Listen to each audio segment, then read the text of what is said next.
घर जलाने वाले भी वही हैं, आतंक मचाने वाले भी वही हैं, गोलियां चलाने वाले भी वही हैं। भीड़ को काम दिया गया है, हाथ में डंडे पकड़ाकर मुंह में गालियां और दिमाग में नशा भरकर उनको तैयार किया गया है, ट्रेंड किया गया है कि मुस्लिम को मारो और दंगे करवाओ, हिंदुओं को मारो और दंगे करवाओ। तो आदेश तो प्रशासन को मिला हुआ है अपने आकाओं की तरफ से। तुम धर्म बचाने के नाम पर इंसानियत का कत्ल कर रहे हो, बेटियों के साथ रेप कर रहे हो, महिलाओं की दुर्गति कर रहे हो, घर में घुसकर उनके साथ बलात्कार और उनके साथ अजीबोगरीब हरकतें कर रहे हो, उनके घरों पर बुलडोजर चला रहे हो। इससे गंदी नीच हरकत कोई हो नहीं सकती कि जो कायर, अपराधी, डरपोक और जो गैर इंसानियत रखने वाले लोग, अमानवीय मूल्यों को जीने वाले लोग हैं, वो केवल महिलाओं पर अटैक करेंगे, वो दलितों पर अटैक करेंगे, वो मुस्लिमों पर अटैक करेंगे। धर्म का ध नहीं जानते ये लोग, ये धर्म के बारे में कक्का नहीं जानते। धर्म तो इंसानियत सिखाता है। मानव को बर्बर वातावरण से निकालकर जब इंसान बनाया तो वो धर्म ने बनाया, लेकिन आज उसी धर्म का सहारा लेकर फिर से बर्बरता बरसाई जाती है, फिर से लोगों के ऊपर अन्याय और अत्याचार किए जाते हैं, फिर से उस धर्म का चोगा पहनकर धर्म बचाने की बात की जाती है। अरे धर्म ने तो इंसानियत को बचाया था भाई, आज तुम धर्म बचाने के नाम पर इंसानियत का कत्ल कर रहे हो, बेटियों के साथ रेप कर रहे हो, महिलाओं की दुर्गति कर रहे हो, घर में घुसकर उनके साथ बलात्कार और उनके साथ अजीबोगरीब हरकतें कर रहे हो, उनके घरों पर बुलडोजर चला रहे हो। इससे गंदी नीच हरकत कोई हो नहीं सकती।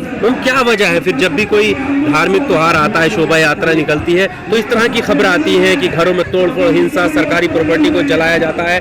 कब रुकेगा ये धर्म के नाम पर? देखिए कौन जला रहा है? जिन्हें अपने किए हुए कर्मों पर विश्वास नहीं है, जिन्हें ये भय लग रहा है आने वाले चुनाव में उनकी सत्ता छीन ना ली जाए, जनता उनके खिलाफ ना हो जाए, इसीलिए जनता को धर्म की घुट्टी पिलाई जाए, इसीलिए आतंक मचाया जाए, इसीलिए एक को दूसरे के खिलाफ लड़ाया जाए।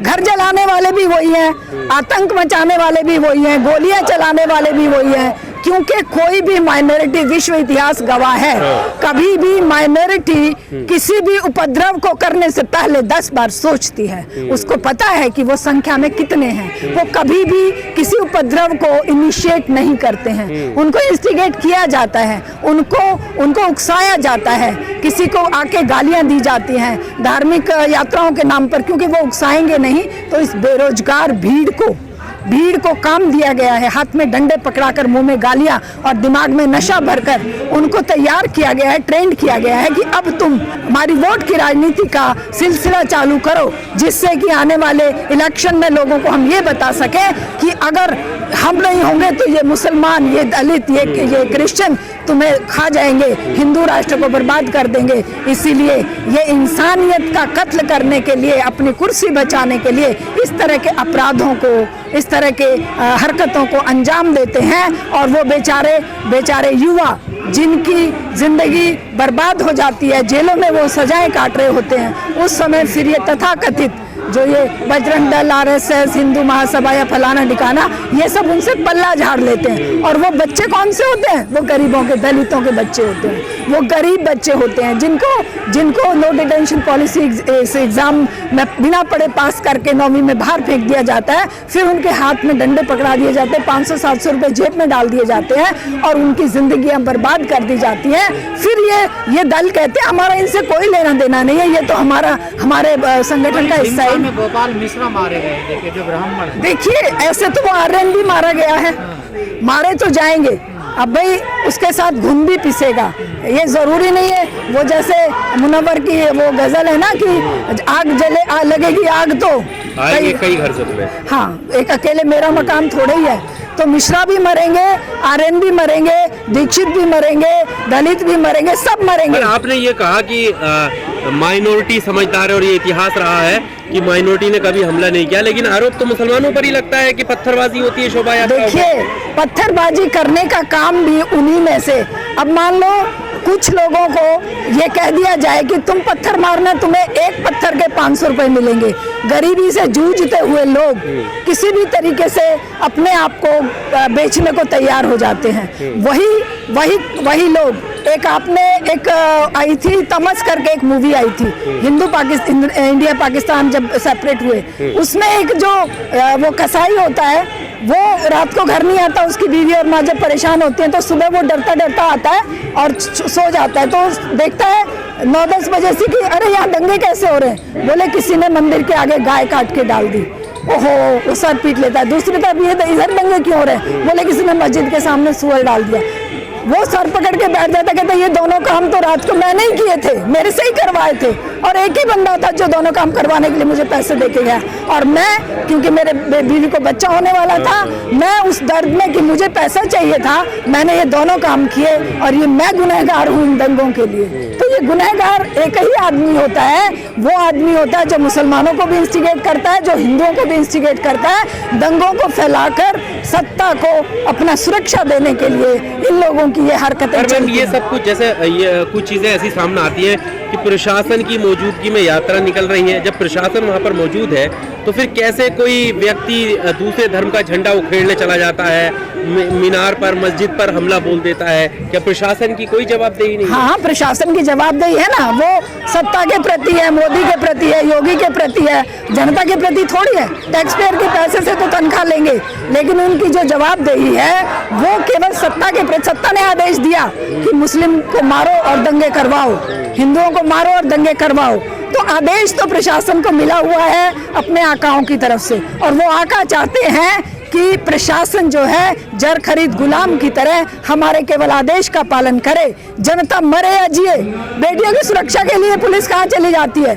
जब वो यूपी में बेटियों को उसपे सरेआम फांसी लगा के टांग दिया गया 2 बहनों को, है इसी तरह से घर से निकाल कर एक दलित बेटी के साथ रेप और बलात्कार हुआ, तब प्रशासन कहाँ था?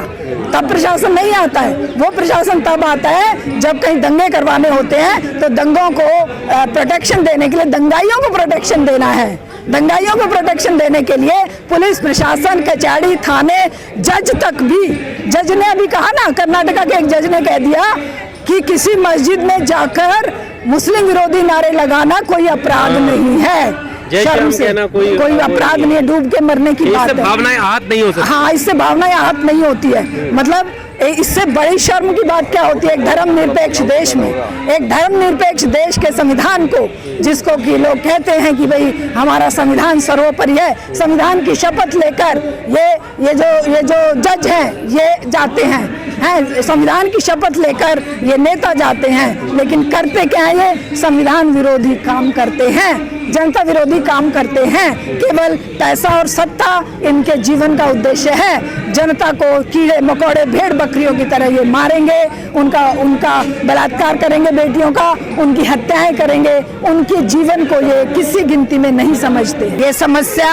लगातार इस समाज की समस्या है, जो आधी प्रतिशत, जो 50% आबादी को इंसान का दर्जा ना देकर केवल एक सामान के रूप में यूज करता है, उसके साथ अन्याय अत्याचार होते हैं, उनके रेप होते हैं, उनकी हत्याएं होती हैं, और हम लोग बेबस होकर केवल थोड़ा सा ये अपना दुख प्रकट करने के लिए यहाँ पर प्रदर्शन करते हैं, और उस दर्द को लेकर फिर से किसी और घटना के इंतजार में हम लोग बैठ जाते हैं। ये दुख आज हम लेकर यहाँ पर आए हैं, जो उस आरजीकर हॉस्पिटल की बेटी के साथ अगस्त के महीने में ये अपराध हुआ। अपराध रोज होते हैं, लेकिन कोई अपराध ऐसा होता है जो लाइमलाइट में आ जाता है। आप देखिए ना, यूपी में कितनी बेटियों के साथ रोज अपराध हो रहे हैं, कितने बुरी तरह से, कहीं दलितों की बेटियों को, कहीं मुस्लिम बेटियों को, कहीं किसी भी रूप में। कभी कभी लोग मुझे कहते हैं अरे आप दलितों के लिए आवाज नहीं उठाते। हम कहते हैं जब बेटी के साथ अपराध होता है, उससे ये नहीं पूछा जाता तू दलित है कि ब्राह्मण है कि तू पंडित है कि तू किसी और कास्ट की है। वो एक बेटी है, अपराध के लिए यही काफी है, रेप के लिए यही काफी है कि वो औरत है। उस औरत का होना ही अपने आप में अपराध, उस मानसिकता को एक तरह से जागृत कर देता है कि इस पर अटैक किया जाए, क्योंकि ये असहाय है, क्योंकि इसको कानून के जरिए भी जो प्रोटेक्शन है वो केवल दिखावटी है। अगर हमारे सत्ता में तार जुड़े हुए हैं, अगर हमारे पास एक कहीं ना कहीं कोई सुराग है जिससे कि हम बच सकते हैं, तो वो अपराध करते हुए आगे पीछा नहीं देखते हैं। तो ये लगातार होने वाला एक पैटर्न बन गया है वो पैटर्न इस समाज के लिए बहुत खतरनाक है।